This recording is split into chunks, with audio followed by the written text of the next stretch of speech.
Good morning, everyone. This is Bryce Ward, Mayor for the City of North Pole, here in Guam on a boss lift with the Army and Air Force and Navy Reserve on the island of Guam.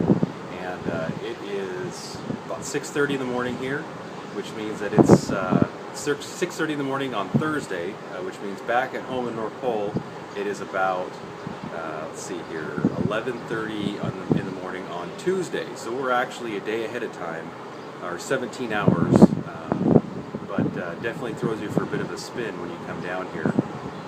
As you can see here, I'm in the hotel.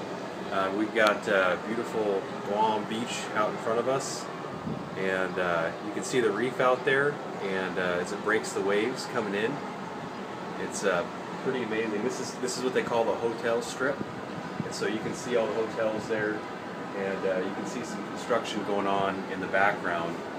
But yesterday had a very exciting day.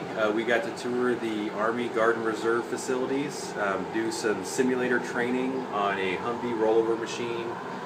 We also got to do some simulator training with firing of some AR-15s type weaponry.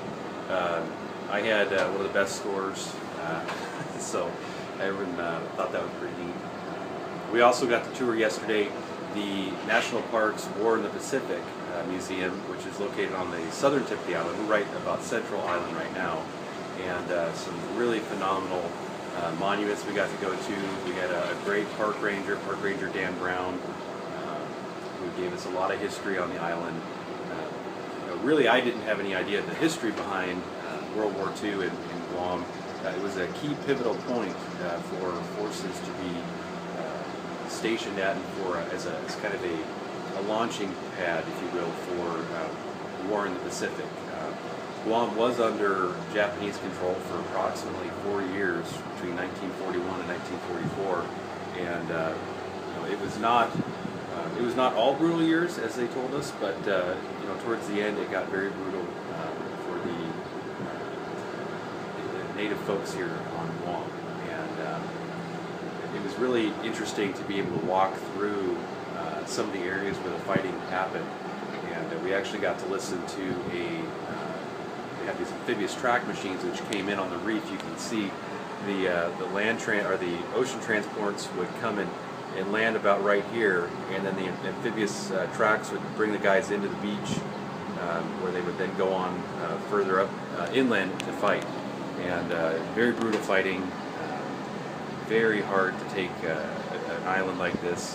There's only a couple places where people can land. There's a lot of cliffs, as you can see back over here, and it was an incredible story to tell about the fighting in Guam. And actually, interestingly enough, now a majority of the economy, the number one economic mover is tourism in Guam. And Japanese are actually one of the number one visitors. They have over 1 million Japanese guests a year that come. And so the animosity, if you will, has been mended, and there's a great cultural significance to that. And you can see it too in the restaurants and the different stores and whatnot. There's lots of Japanese influence, and they say actually a lot of Japanese investors come and spend their money here and build hotels and things. So.